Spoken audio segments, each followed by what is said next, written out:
তো এখনকার টপিক ছিল লেজার। হ্যাঁ, এখনকার টপিক কি লেজার।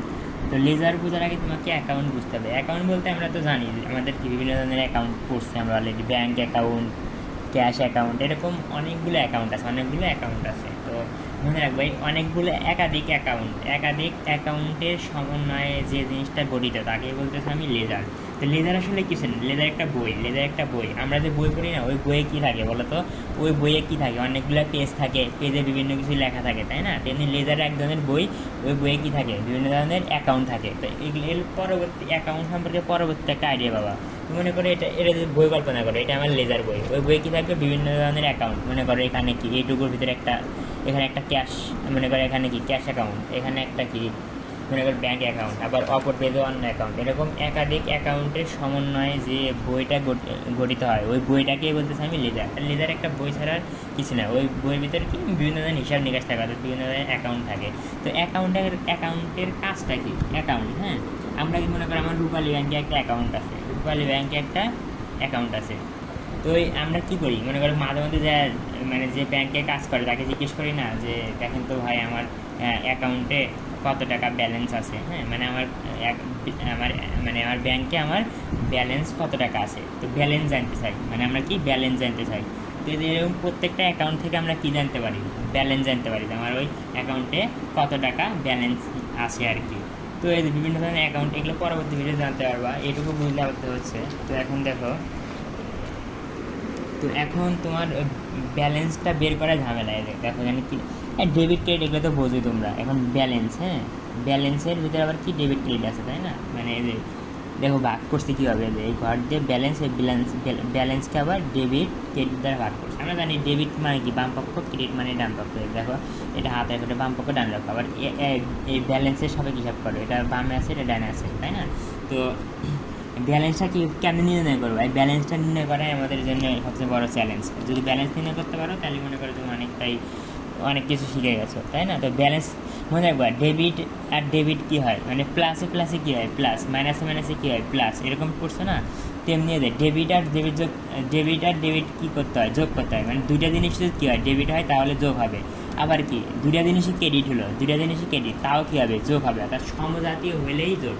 মানে ডেবিট আর ডেবিট, তাহলে দুইটা জিনিস ডেবিট হয় তাহলে দুইটা জিনিসকে কী করবো? যোগ করবো। আর দুইটা জিনিস যদি ক্রেডিট হয় তাহলে দুইটা জিনিসকে তাও কী করবো? যোগ করবো। মানে ডেবিট আর ক্রেডিট সবসময় কী হয়? যোগ হয়। কিন্তু দুইটা যদি আলাদা থাকে, একটা ডেবিট একটা ক্রেডিট, অথবা একটা ক্রেডিট আর একটা ডেবিট, আগে পরে কিছু নাই। হ্যাঁ, মানে দুইটা যদি ভিন্ন কিছু হয় তাহলে বিয়োগ করতে হয়। কী করতে হয়? দুইটা আলাদা কিছু হলে বিয়োগ করতে হয়। আর দুইটা যদি একই জাতীয় হয় তাহলে কী করতে হয়? যোগ করতে হয়। হ্যাঁ হ্যাঁ, এভাবে করে আমাদের মূলত কী করতে হয়? ব্যালেন্সটা বের করতে হয়। তো এখন যোগ মানে 5 টাকা আর 60 টাকা, কত টাকা? 12 টাকা। কিন্তু বিয়োগের ক্ষেত্রে কী করবা? বিয়োগের ক্ষেত্রে বড় সংখ্যার থেকে ছোট সংখ্যা সবসময় বিয়োগ করবা। আচ্ছা, এখানে একটা অঙ্ক দেখো, তাহলে মোটামুটি বুঝতে পারবা।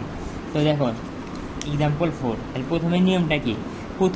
দেখো এটা কি প্রথম লাইন, এটা দ্বিতীয় লাইন, এটা কি তৃতীয় লাইন, চতুর্থ লাইন, পঞ্চম লাইন, ষষ্ঠ লাইন, তাই না? এরকম।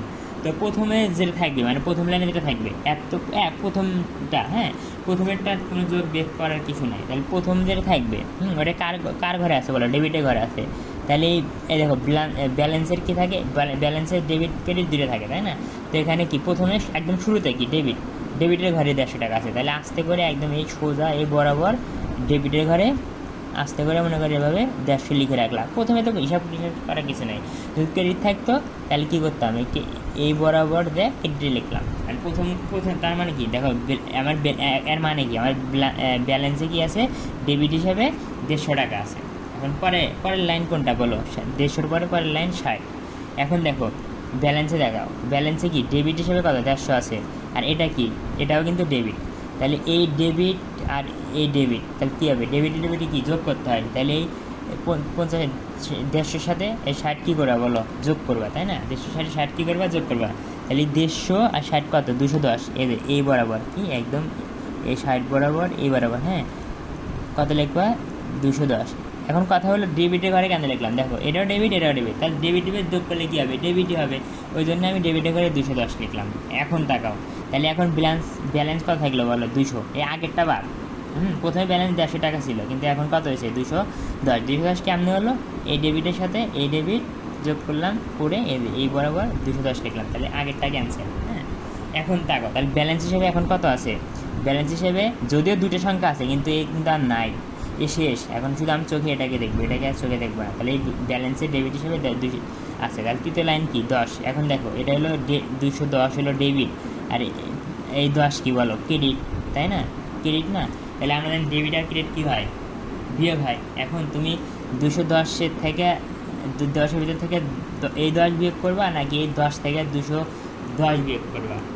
মনে রাখবা, সবসময় বড় সংখ্যা থেকে ছোটোটা বিয়োগ করবা, বড় সংখ্যা থেকে ছোটোটা বিয়োগ। তাহলে এই 210 কি? ডেবিট। তাহলে এর ভিতর থেকে এই 10 বিয়োগ করো, যেহেতু ডেবিট আর এটা হলো ডেবিট, এটা ক্রেডিট, তাহলে তো বিয়োগ হবেই। এখন কাহিনী হলো আমি বিয়োগ যে করবো, 10 মাইনাস 210 লিখবো, নাকি 210 মাইনাস 10 লিখবো, এটা হলো কথা।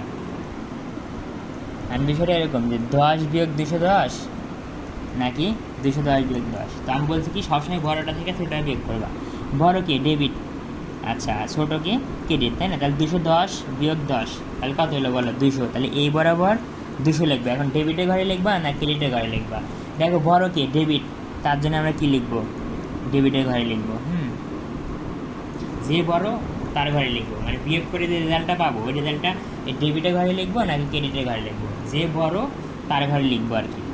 গেল। তাহলে এখন তোমার ব্যালেন্স কত? 200। ব্যালেন্স কি? 200। দেখো, এই দুটা কিন্তু বাদ, আর সর্বশেষটা কাজ করতে হয়। তাহলে 10 নিয়ে 10 নিয়ে কাজ করছি। তারপরে কত? 15। কত? 15। এখন দেখো, ব্যালেন্স কত আছে? 200। ব্যালেন্স কত? 200। এটা কি? ব্যালেন্সে 200 আছে, এটা কি বলো? ডেবিট না? এদের ডেবিট। আর এই 15 কি? 15 ডেবিট। তাহলে ডেবিট আর ডেবিট যোগ করলে কী হবে? ডেবিট আর ডেবিটে কী হয়? যোগ হয়। তাহলে 200 আর 15 কত? 215। এই বরাবর লিখবো, তাই না? এখন ডেবিটের ঘরে লিখবো না ক্রেডিটের ঘরে লিখবো? আমরা ডেবিট আর ডেবিট যোগ করলে ডেবিটই পাবো, সো অবশ্যই কি ডেবিটের ঘরে লিখবো 215। আচ্ছা, এখন আসো এই কাজ শেষ। তারপরের লাইন কি? 20। এখন দেখো, ব্যালেন্স কত? 215। ব্যালেন্স কত আমার? 215। হ্যাঁ, আমার ব্যালেন্স হলো 215। 215 কি? ডেবিট, তাই না? ব্যালেন্স হিসেবে 215 আছে, ডেবিট হিসাবে, তাই না? ব্যালেন্সে কি? ডেবিট হিসাবে 215 আছে। এখন আর এই ওয়ার, তাই না? এখন দেখো, এই ডেবিট আর ক্রেডিটে কী হয় বলো? ডেবিট আর ক্রেডিটে বিয়োগ হয়। তাহলে আমি কী করবো? বড়কে 215, তাহলে 215 থেকে বিয়োগ করবো কত? 20। তো 20 বিয়োগ করলে কত? 195। এখন 95 ডেবিটের ঘরে লিখবো না ক্রেডিটের ঘরে লিখবো? বড় কে বলো? এই যে ডেবিট বড়, এই জন্য কি এই বরাবর ডেবিটের ঘরে লিখলাম। আর এখন খেয়াল করো, তাহলে ব্যালেন্স হিসেবে এখন তোমার কত আছে? 195। মানে এই উপরে এগুলো কিন্তু আর আমি চোখে দেখতেছি না, যদিও আছে, কিন্তু এদের কোনো অস্তিত্ব নেই। হ্যাঁ, সবার শেষেরটা সবসময় কাজে লাগে। তাহলে 115। আবার দেখো, পরের লাইন কি? ক্রেডিট। তাহলে এটা হলো ডেবিট, আর এটা কি? ক্রেডিট। তাহলে ডেবিট আর ক্রেডিট কী করতে হয়? বিয়োগ করতে হয়। বড় কে? ডেবিট, মানে 195 বিয়োগ বড়, তাহলে 195 দেন 30 বিয়োগ করো, তাহলে 30 বিয়োগ করলে তোমার 165। এখন ডেবিটের ঘরে লিখবা না ক্রেডিটের ঘরে লিখবা? হ্যাঁ, যেহেতু কি ডেবিট বড়, তার জন্য কি ডেবিটের ঘরে লিখবে 165। এর নিচে কিছু আছে বা এই ঘরের নিচে কিছু আছে? নাই, তার মানে শেষ। তার মানে আর চূড়ান্ত একদম সবার শেষে আমি ব্যালেন্স কত পেলাম বলো তো? একদম সবার শেষে কত পাইছি ব্যালেন্স বলো তো? 165। তার মানে এই যে পুরো ঘরটা আমি করছি, এই ঘরের ব্যালেন্স কত পাইছি আমি? 165। এবং 165টা কি ডেবিট হিসেবে অবস্থান করতেছে, শেষ। তার মানে এতক্ষণে আমার এই কাজ করার সারমর্ম কি? আমার এই ঘরের ব্যালেন্সটা কত? আমার এই ঘরের ব্যালেন্স কত বলো? 165। এবং এটা কি ডেবিট না ক্রেডিট বলো তো? এটা হলো ডেবিট, এটা দেখতেছো ডেবিট, এই তো। তাহলে নিয়মটা কী? প্রথমে যা থাকবে, হ্যাঁ, প্রথমে যা থাকবে ওই বরাবর লিখে দিব। ডেবিটের ঘরে থাকলে ডেবিটের ঘরে লিখবো, ক্রেডিটের ঘরে থাকলে ক্রেডিটের ঘরে। আচ্ছা, তারপরের থেকে এটা হলো ব্যালেন্স। হ্যাঁ, ব্যালেন্সের সাথে পরের ঘরগুলো দেখবো, পরে সিরিয়ালে দেখবো। তারপর দেখবো যে ডেবিটের এর মানে ডেবিট, তারপর দেখবো এটা কি, যে এটা মানে সমাজাতি হলে যোগ করব, আর সমাজাতি না হলে বিয়োগ করব। বড় থেকে সবসময় কী করবো? ছোটো বিয়োগ করব। আর বড়টা যদি ডেবিট হয়, তাহলে আমি বিয়োগ করার পর ডেবিটের ঘরে লিখবো, আর বড়টা যদি ক্রেডিট হয়, তাহলে বিয়োগের পর আমি কী করবো? ক্রেডিটের ঘরেই লিখবো। এই তো এইভাবে কটা। এখন দ্বিতীয়টা দেখো, ডেবিট হিসেবে দ্বিতীয়টা দেখো 150, এটা কি ডেবিট হিসেবে আছে, তাহলে ব্যালেন্সের ক্ষেত্রে এখানে ডেবিট হিসেবে লিখলাম। এখন দেখো, তারপরের লাইন কি? 200। তাহলে এটা কি ডেবিট হিসেবে 150 আছে, আর ক্রেডিট হিসেবে কত আছে বলো? 200 আছে, তাই না? তাহলে বিয়োগ করবো, তাহলে ডেবিট এটা হলো ক্রেডিট, 200 হলো কী বলে? ক্রেডিট, আর ডেবিট হলো কত 150, তাহলে কি বিয়োগ করতে হবে, অবশ্যই বিয়োগ করতে হবে। এখন কার ভিতর থেকে কাকে বিয়োগ করবো, আমি বলছি না সবসময় কি বড় থেকে ছোটো বিয়োগ করতে হয়। তাহলে এখানে 200 হলো বড়, 200 হলো বড়, তাহলে 200 থেকে কী বিয়োগ করবো, 150 বিয়োগ করবো। তাহলে 200 বিয়োগ 150, তার মানে কত, বিয়োগ ফল কত 50। এখন 50 ডেবিটে ঘরে লিখবো না ক্রেডিটে ঘরে লিখবো, আমি বলছি না বড় কে বলো তো, বড় হলো কি ক্রেডিট, তাহলে 50 লিখবো কোথায় বলো, এই বরাবর যে একদম ক্রেডিটে ঘরে 50 লিখলাম, ক্রেডিটে ঘরে 50 লিখলাম। আচ্ছা গেল, তার মানে এখন ব্যালেন্স কত বলো, ব্যালেন্স কিন্তু এখন 150, এই সরি 50, এই 150 কিন্তু কাজ নাই, মানে এখানে কি বলো সবার শেষে কত ছিল 165, এটাই তোমার কি ব্যালেন্স। তো এমনি দেখো খালি এর নিচের দিক খেয়াল করবা, কি নিচের দিক খেয়াল করবে, এটা প্রথম লাইন, এটা কি দ্বিতীয় লাইন না, মানে সবার নিচের লাইন, সবার নিচের লাইনটাই কি তোমার ব্যালেন্স। তাহলে আপাতত আমার ব্যালেন্স কত 50, এবং ব্যালেন্সটা কি ক্রেডিট হিসাবে আছে। এখন তারপর খেয়াল করে 50, এখন এই ব্যালেন্স হলো 50, তো এ লাইনে কাজ শেষ, এই লাইনে আবার কি আছে 50ই আছে, তাহলে এটা কি ক্রেডিট, এটাও কি ক্রেডিট, তাহলে ক্রেডিটে ক্রেডিট কী হয় যোগ হয়, তাহলে এই 50 যোগ করো কি 100, কোথায় লিখবা 100 ডেবিটের ঘরে লিখবা না ক্রেডিটের ঘরে লিখবা, এটা তো প্রশ্নই আসে না, ক্রেডিট আর ক্রেডিট যোগ করলে তো ক্রেডিট হয়, ওই তাহলে তো অবশ্যই ক্রেডিটের ঘরে লিখবো, তাহলে 50 আর 50 যোগ করলে 100। আবার দেখো 100 সাথে কি 10 যোগ করো, তাহলে কেন যোগ করো বলো তো, এরও ক্রেডিট এটাও ক্রেডিট এটাও ক্রেডিট, তাহলে ক্রেডিট ক্রেডিট যোগ, তাহলে 100 যোগ 110, তাহলে এ বরাবর যাও 110। এখন আবার দেখো ব্যালেন্স কত আছে 110 ক্রেডিট হিসেবে, এখন এই ক্রেডিট হিসেবে তাই না, তো এই যে এই 110 এলো কি ক্রেডিট, আর এই যে 250 কি বলো ডেবিট, তাহলে ক্রেডিট আর ডেবিট, তাহলে কি বিয়োগ করতে হবে, এখন কি যদি 150 বারো, তাহলে কি 150 থেকে 110 কী করবো বিয়োগ করবো, তাহলে 250 বিয়োগ 110, তাহলে কত বলো 140। এখন কী লিখবো 250 বরাবর এখানে ডেবিটে ঘরে লিখবো না ক্রেডিটে ঘরে লিখবো, 110 আর 250, এর ভিতরে বড় কে 250, এবং 250 কী আছে ডেবিট হিসেবে আছে, তাহলে আমি বিয়োগ ফলটা কী লিখবো ডেবিটে ঘরেই লিখলাম, এই তো গেল। এখন আবার খেয়াল করো, তাহলে এখন দেখো এই পর্যন্ত আপাতত আমার ব্যালেন্স কত, আমার ব্যালেন্স হলো 140, এবং ব্যালেন্সটা কি আছে ডেবিট হিসেবে অবস্থান করতেছে।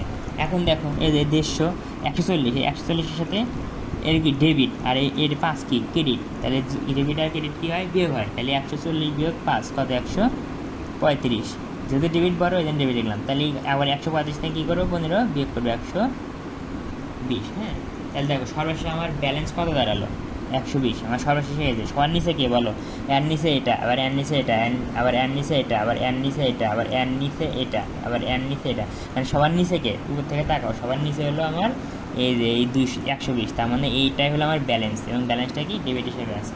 এইভাবে তোমরা কি ব্যালেন্স নির্ণয় করবা, আশা করি বুঝতে পারছো। হ্যাঁ, তো দেখো কিছু জার্নাল, মানে এটা তো আমরা শুরুতে পড়ছি, আবারও এমনি একটু মনে করে দিই, একটা হলো ইন্স্যুরেন্স আর একটা প্রিপেইড ইন্স্যুরেন্স। প্রিপেইড মানে কি, প্রিপেইড বা অ্যাডভান্স একই, মানে আগে দেওয়া, মনে করো মানে এরকম প্রতি মাসে আমি যে মাসে থাকি মনে করো ওই মাসে প্রতি মাসে আর কী করতে হয় বলো, প্রতি মাসে 2000 টাকা করে দিতে হয় মনে করো। এখন আমি চাইলাম না আমি প্রতি মাসে দিব না, আগেই অগ্রিম দিয়ে রাখলাম, মানে পুরো বছরেরটা অগ্রিম দিয়ে রাখলাম, তার মানে কি আমি প্রিপেইড দিলাম। এগুলো তো ফাইন্যান্সিয়াল স্টেটমেন্টে বলছি। তো আচ্ছা ইন্স্যুরেন্স জিনিসটা কি, মনে করো যে আমি তো এর আগে ফাইন্যান্সিয়াল স্টেটমেন্টে বলছি, ইন্স্যুরেন্স মানে তুমি ব্যাংক মানে বিমা প্রতিষ্ঠানে যে টাকাটা জমা রাখো ওইটাই তোমার ইন্স্যুরেন্স। হ্যাঁ, 500 টাকা জমা রাখলাম, তার মানে আমার ইন্স্যুরেন্স কত 500 টাকা। 1000 টাকা জমা রাখলাম, তার মানে কি ওটা হলো 1000 টাকা হলো আমার ইন্স্যুরেন্স। এখন কথা হলো দেখো তুমি নিজের টাকা কি ব্যাংকে মানে বিমা প্রতিষ্ঠানে জমা দিচ্ছ, তার মানে কি তোমার খরচ হচ্ছে না, ওই টাকাটা কি খরচ হয়ে যাচ্ছে, মানে এক্সপেন্স হয়ে যাচ্ছে, তাই না। আর তুমি ক্যাশ মনে করে জমা রাখতেছো, ওটা ক্যাশ মানে নগদ টাকা জমা রাখতেছো, তার মানে কি ক্যাশ নামক সম্পদ তোমার কমে যাচ্ছে, তাই না। তো এখন দেখো ইন্স্যুরেন্স আর প্রিপেইড ইন্স্যুরেন্স একটা পার্থক্য আছে। প্রিপেইড মানে কি আগে দিয়ে রাখছো, কি তুমি অগ্রিম দিয়ে রাখছো। আচ্ছা, আর ইন্স্যুরেন্স, আচ্ছা দেখো ইন্স্যুরেন্স তো বুঝতেছো যে তুমি যে টাকাটা জমা দিতেছো আর কি, তার মানে ইন্স্যুরেন্স বলো আর প্রিপেইড ইন্স্যুরেন্স বলো দুইটাই কি টাকা জমা দেওয়া। তো টাকা জমা দিলে কি আমার ক্যাশ নামক সম্পত্তি হ্রাস পাবে, এই জন্য ক্যাশ হবে কি সবসময় ক্রেডিট, তাই না। তার মানে ইন্স্যুরেন্স থাকুক আর প্রিপেইড ইন্স্যুরেন্স থাকুক, যাই থাকুক ক্যাশ সবসময় কী হবে ক্রেডিট হবে। এখন যদি ইন্স্যুরেন্স থাকে, আচ্ছা প্রিপেইড প্রিপেইড মানে কি আগে দিয়ে রাখছি, মনে রাখবা প্রিপেইড যে কোনো কিছু যদি প্রিপেইড হয়, পৃথিবীর যা কিছু প্রিপেইড হোক তাহলে প্রিপেইড জিনিসটা আমাদের জন্য সম্পদ হিসেবে কাজ করে। প্রিপেইড জিনিসটা কী হয় আমাদের জন্য সম্পদ হিসেবে কাজ করে। প্রিপেইড ট্রেন মনে করো, তার মানে আমি আগেই বাসা ভাড়া দিয়েছি, তার মানে যেটা আমি আগেই দিই ওটা হলো আমার সম্পদ। তার মানে প্রিপেইড ইন্স্যুরেন্স কি আমার জন্য সম্পদ। কিন্তু শুধু ইন্স্যুরেন্স কিন্তু আমার সম্পদ না। ইন্স্যুরেন্স বলতে হচ্ছে তুমি প্রতি মাসে মাসে মনে করো দিতেছো আর কি, তোমাকে তো দিতেই হবে প্রতি মাসে মাসে, তুমি তার অগ্রিম দিতেছো না, তো সমস্যা নাই। তো মনে রাখবে যে তুমি তো ইন্স্যুরেন্সের কথা বলি। ইন্স্যুরেন্স মানে কি, তুমি প্রতি মাসে যে টাকাটা জমা দাও, তার মানে টাকা জমা দাও মানে কি তোমার জন্য এটা ব্যয়, তাই না? আর ব্যয় বৃদ্ধি পেলে কী হয়, ডেবিট হয়। আর প্রিপেইড ইন্স্যুরেন্স মানে কী বলছিলাম, আমাদের জন্য সম্পদ। তো শর্টকাটে মনে রাখবা ইন্স্যুরেন্স, প্রিপেইড ইন্স্যুরেন্স দুজনেই কী হয় আমার, দুজনই হলো ডেবিট। হ্যাঁ, এই তো শর্টকাট কি ইন্স্যুরেন্স। আচ্ছা মনে রাখবে ইন্স্যুরেন্স মানে কি টাকা জমা দেওয়া মানে কি তোমার কি ব্যয় বেড়ে যাওয়া না। তো ইন্স্যুরেন্স পরীক্ষায় ইন্স্যুরেন্স লিখলেও হয়, ইন্স্যুরেন্স এক্সপেন্স লিখলেও হয়, যায় যেটা লেখে পেন নেই। তো ইন্স্যুরেন্স অথবা ইন্স্যুরেন্স এক্সপেন্স দুই, আবার প্রিপেইড ইন্স্যুরেন্স তিনটাই কী বলো, সর্বদা ডেবিট হয়, সর্বদা ডেবিট। তো ভয়ের কিছু নাই। আর তো যদি এরকম দেখো একটা দেখো কেমন ইন্স্যুরেন্স পেইড টাকা 250, আর ইন্স্যুরেন্স পেইড ইন অ্যাডভান্স মানে অগ্রিম দিছো। এই যে প্রিপেইড ইন্স্যুরেন্স যেহেতু অগ্রিম দিচ্ছে এই জন্য লিখছি প্রিপেইড ইন্স্যুরেন্স। আর এখানে তো অগ্রিম দিই নাই, ওই জন্য কী লিখছি ইন্স্যুরেন্স এক্সপেন্স। তুমি শুধু ইন্স্যুরেন্স লিখলে হইতো। আর আমি তো বলছি যে ইন্স্যুরেন্স মানে কি টাকা জমা দেওয়া, তাই না? তো নগদ টাকা যখন তুমি ব্যাংকে মানে বিমা প্রতিষ্ঠানে জমা দাও তখন তোমার ক্যাশ নামক সম্পত্তি কী হয়, কমে যায়। এই জন্য ক্যাশটা কী হয়, ক্রেডিট হয়। এ দেখো দুই ক্ষেত্রে ক্যাশটা ক্রেডিট। আর এখানে কি, এখানে জাস্ট ইন্স্যুরেন্স এক্সপেন্স লিখছি, আর এখানে প্রিপেইড ইন্স্যুরেন্স লিখছি, এইটুকুই পার্থক্য, আর কোনো তেমন পার্থক্য নাই। আর বিভিন্ন ধরনের ইকুইপমেন্ট। আচ্ছা ইকুইপমেন্ট মানে কি, ইকুইপমেন্ট মানে হলো সম্পদ। মনে রাখবা ইকুইপমেন্ট মানে কি যন্ত্রপাতি। হ্যাঁ, একটা প্রতিষ্ঠানে বিভিন্ন যন্ত্রপাতি থাকে, তাই না? তো ইকুইপমেন্ট হলো আমাদের জন্য সম্পদ। ইকুইপমেন্ট হলো কি আমাদের জন্য সম্পদ। মনে করেন আমি একটা ইকুইপমেন্ট কিনলাম, তার মানে কি আমার ওই প্রতিষ্ঠানে সম্পদের পরিমাণ বৃদ্ধি পেল। তার মানে কি মনে রাখবা যে কোনো ইকুইপমেন্ট হতে পারে কি কম্পিউটার, চেয়ার, টেবিল, বিভিন্ন কিছু হতে পারে, তাই না? মনে রাখবা ইকুইপমেন্ট আর কিন্তু ক্যাপিটাল এক জিনিস না, এগুলো পার্থক্য কিন্তু আমি শুরুতে জানলে বলছিলাম, তাই না? তো দেখো অফিস ইকুইপমেন্ট, মনে করে অফিস পারচেস অফিস ইকুইপমেন্ট হলে এলো অফিস ইকুইপমেন্ট হয়ে গেছে, যা ইকুইপমেন্টের সমস্যা নেই। মনে রাখবে ইকুইপমেন্ট হলো আমার জন্য সম্পদ। তো সম্পদ কিনছো মানে ইকুইপমেন্ট কিনছো মানে কি তোমার সম্পদ বেড়ে গেছে। মনে করো তোমার একটা মনে করো কি চেয়ার ছিল, আরেকটা চেয়ার কিনছো, তাহলে কি দুইটা চেয়ার হলো, মানে সম্পদ বেড়ে গেলো। ওই জন্য কি ইকুইপমেন্ট সবসময় কী হয় বলো, ডেবিট হয়। আর তুমি সম্পদ কিনছো, টাকা ব্যয় করলা, তার মানে কি ক্যাশ নামক সম্পদ তোমার কি হ্রাস পাবে, তাই না? কীভাবে হ্রাস পাবে?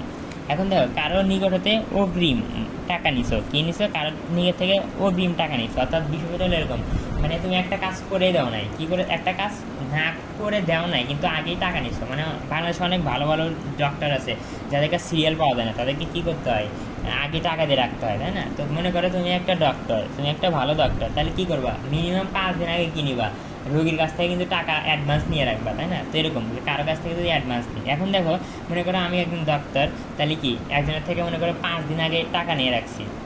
আচ্ছা এটা আমি টাকা নিলাম, এটা কিন্তু আমার জন্য আয়, এটা আমার উপার্জন, এটা আমার আয়। কিন্তু আমি যত টাকা নিলাম কিন্তু আমি এখনও চিকিৎসা দিই নাই, তার মানে কি ওই লোকটার কাছে কিন্তু আমি এখনও ঋণী, ওই লোকটার কাছে আমি কিন্তু এখনও ঋণী। তো দেখো আনআর্ন রেভিনিউ মানে কি, প্রথমত আনআর্ন রেভিনিউ মানে এক ধরনের আয়, তোমার এক ধরনের আয়, কিন্তু এই আয়টা কি অনুপার্জিত, অর্থাৎ তুমি এখনও তুমি সেবা দেওয়া নাই কিন্তু আগেই টাকা নিয়ে রাখছো আর কি। তো তুমি যদি কারো কাছ থেকে অগ্রিম টাকা নাও তাহলে ওখানে তুমি একটা কী পাবা, এখানে একটা আনআর্ন রেভিনিউ সৃষ্টি হবে, মানে আনআর্ন রেভিনিউ। হ্যাঁ, আর আনআর্ন রেভিনিউ কি একটা আয় বৃদ্ধি পেলে কী হয়, ডেবিট হয়, ওই জন্য দেখো ডেবিট লিখছি। আর তুমি যে কী করছো বলো তো, মনে করে যে এই ট্রানজ্যাকশনটা করি, রিসিভ টাকা এত, তুমি মনে করে যে এত টাকা অ্যাডভান্স নিচ্ছো, কিনেছো এত টাকা অ্যাডভান্স, তার মানে কি ক্যাশ নামক সম্পদ বৃদ্ধি পাবে, তাই না?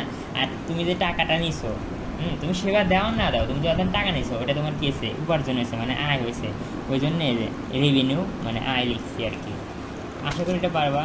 এখন কনফিউশন বলতে কি, অনেক সময় দেখো ইকুইপমেন্ট না লিখে আর লেখে যে অ্যাডিশনাল ইকুইপমেন্ট, কী লেখে অ্যাডিশনাল ইকুইপমেন্ট, তো পেন নাই। ইকুইপমেন্টের ক্ষেত্রেও যে নিয়ম, অ্যাডিশনাল ইকুইপমেন্ট বলতেও একই নিয়ম, খালি বোধহয় ভয় দেখানোর জন্য আর কি দিয়েছে, ভয়ের কিছু নাই। ইকুইপমেন্টও যে জিনিস, অ্যাডিশনাল ইকুইপমেন্টও একই জিনিস। তো পরীক্ষার ক্ষেত্রে আমরা অ্যাডিশনাল ইকুইপমেন্ট লিখবো না, শুধু ইকুইপমেন্ট লিখবো, এটাই বেটার। আর একটা শর্টকাট এগুলো সবাই পারো, তারপরে আমি বলতেছি, শুরুতে বলছিলাম যে দেখবো একদম শুরুতে কিছু লেখা থাকে যে অমুক এত টাকা ইনভেস্ট করছে, এত টাকা ইনভেস্ট করছে, এই জিনিস ইনভেস্ট করছে, এরকম মানে একটু শর্টকাট লেখা থাকে। তো মনে রাখবা তুমি যা যা ইনভেস্ট করবা সবই হবে ডেবিট, সবই কী হবে ডেবিট। আর ক্যাপিটাল, যখনই ক্যাপিটাল ওয়ার্ডটা লিখবা মনে রাখবা ক্যাপিটাল সবসময় ক্রেডিট, ক্যাপিটাল সবসময় ক্রেডিট। দেখো ক্যাপিটালের সি আর ক্রেডিটের সি, তাহলে সি সি মনে রাখবা। ক্যাপিটাল সবসময় ক্রেডিট। ক্যাপিটাল মানে কি, তুমি যা যা যা যা কী করছো ইনভেস্ট করছো সবগুলোর সমষ্টি, দেখো সবগুলোর সমষ্টি তোমার ক্যাপিটাল, তাই না?